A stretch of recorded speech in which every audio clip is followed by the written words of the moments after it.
This episode of Marijuana Today Daily is brought to you by Greenworks Consults, a company run by longtime listener to the show, Jason, who's an expert when it comes to helping businesses get better at doing business. Learn more about what Greenworks Consults is up to over at greenworksconsults.com, with works spelled W-O-R-X. That's greenworksconsults.com.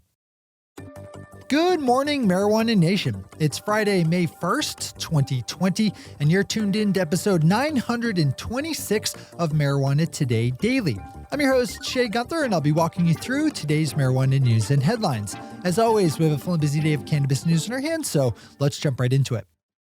We head out to Montana to kick off this week's final news day, as yesterday, Judge John W. Larson ruled against a bid by marijuana activists to be allowed to collect signatures of support for an adult-use marijuana ballot measure online, given the possibility of getting them in the good old-fashioned face-to-face way, what with the coronavirus and all. The activist group New Approach Montana filed a lawsuit earlier this month seeking the right to use online signature service DocuSign to get signatures of support for the initiative, but that was squashed by yesterday's ruling. Max Savage Levinson at Leafly is reporting that one small positive thing to come out of the hearing appears to be a 30-day extension granted for the collection of in-person signatures, but with the realities of the pandemic, it's not clear how helpful that actually is. Swing over to Leafly to read Max's story for more. As always, we have all the news we cover linked to on our website at mjtodaydaily.com. The Illinois Department of Financial and Professional Regulation just announced the delay of the awarding of 75 new adult-use marijuana business licenses, citing the coronavirus pandemic as the reason. Those 75 licenses were set to be given out today as part of Illinois' rollout of adult use that started on January 1st, but that will now be held indefinitely while the state is under Governor J.B. Pritzker's gubernatorial disaster proclamation. The state was set to also give out cultivation and processor licenses by July, but that is also being pushed back. Marijuana Business Daily has more here if you need it. Nevada grabs today's final top spot with a shift in how the state is allowing marijuana dispensaries to operate during the pandemic. Governor Steve Sisolak announced on Wednesday that marijuana dispensaries are free to offer curbside pickup starting today. This is just something that marijuana stores, and I would hazard to say all stores, need to offer now. So it's good that Nevada is getting with it. I know I'm personally done with going into shops to shop whenever possible. It's all about curbside. Those are the top stories for today. It's time for Marijuana Today Daily Headlines Blitz. Before we blitz out in headlines, let's quickly thank our sponsor, Greenworks Consults, a company run by longtime listener to the show, Jason, who's an expert when it comes to helping businesses get better at doing business. Head over to greenworksconsults.com today to check out details for their introductory consultation, where they take inventory of your business needs and then develop a draft project format and charter, which can lead you down a path towards improved efficiency, decreased costs, and increased profits. Who doesn't like increased profits? And the best thing about working with Greenworks Consults is that the power to bump up your profits is in your hands right now. Just about every business has some area where it could be doing things better, which in the game of commerce means spending less money and realizing more of it in the bank at the end of the month. Take the first step towards more money today by opening up greenworksconsults.com and get in touch with Jason and his team of experts. One more time, that's greenworksconsults.com, with works spelled W-O-R-X. All right, time for the blitz.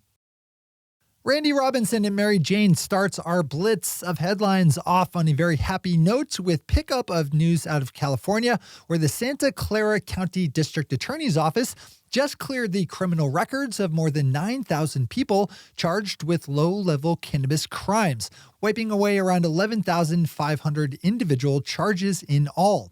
I love that this was not a process driven by requiring that individuals take action to clear their records. Proper justice requires the state to automatically expunge past cannabis crimes, so more of this everywhere. From that bit of good news to a bit of not great news, with Canadian licensed retailer Fire and Flower announcing the closing of 3 stores located in the Canadian province of Alberta, which I just mentioned yesterday for its more than adequate marijuana retail sales capacity, at least as measured by point of sales positions per 10,000 residents. Fire and Flower will keep and consolidate its licensing and says it will focus its energy and resources into its remaining Alberta shops. The announcement of the closing came with the company's latest quarterly financial results, which had it see a net loss of 22.3 million Canadian on top of revenue of 16.8 million Canadian. A coalition of churches, legal cannabis companies, and activist groups are pressing California Governor Gavin Newsom to temporarily suspend the collection of marijuana sales tax so as to not further drive out small cannabis businesses owned by minorities from disproportionately affected communities. The coalition, made up of groups like the California State Conference of the NAACP, Americans for Safe Access, and the Black Women's Cannabis Council, sent a letter to the governor last week, which stated in part, quote, "At a time when unemployment is at a record high, the legal industry is seeing its customers flock to lower-priced cannabis products in the illegal market regardless of quality or safety," unquote. Javier Haas over at Benzinga has a good timely story about an effort to help support both people working in the legal cannabis industry as well as in the food service industry, both of which have found themselves on society's list of so-called essential workers.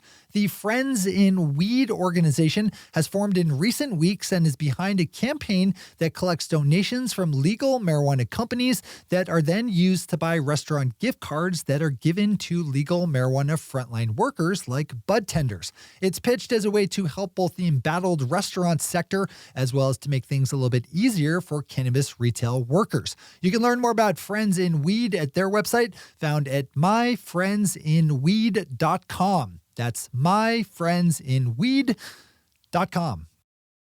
During a question and answer session held yesterday on Facebook, New Jersey Senator Cory Booker said he would like to see marijuana be made legal at the federal level, especially in the face of just about every state with legal cannabis deeming it an essential business. Pop over to Marijuana Moment to catch video of Senator Booker's statement of support. The New York Times has an interesting piece up looking at one clever adaptation that illicit market drug dealers are using to make that last mile delivery to customers, and that's to dress up as food delivery workers. Drug cartels and other illicit market operators have had their own business models put at risk with worldwide coronavirus pandemic shutdowns, and as the Times details here, one workaround they're using is to dress up their couriers and delivery people as those that drop off food, which has been deemed an essential service in most places. Give this one a read. We end the day and the week on a happy note as we wish a very happy, hempy, and marijuana-filled 87th birthday to Willie Nelson, who marks another turn around the sun this week. As Zach Harris at Mary Jane has it, Willie was set to release his 70th full-length recording, which is just crazy and also itself a record, back on April 24th, but decided to delay things until July, likely as a result of the coronavirus.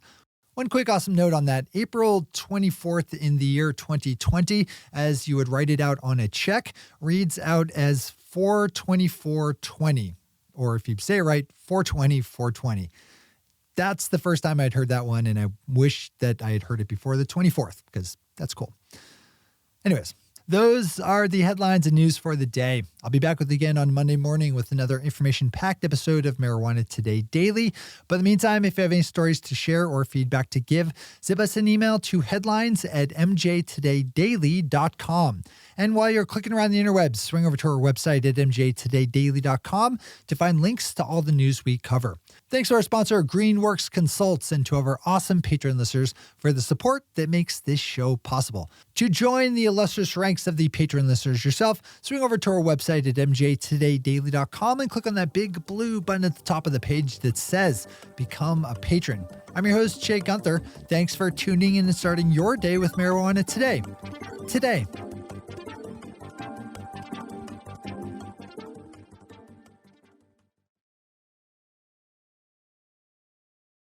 One take, Shay. One take.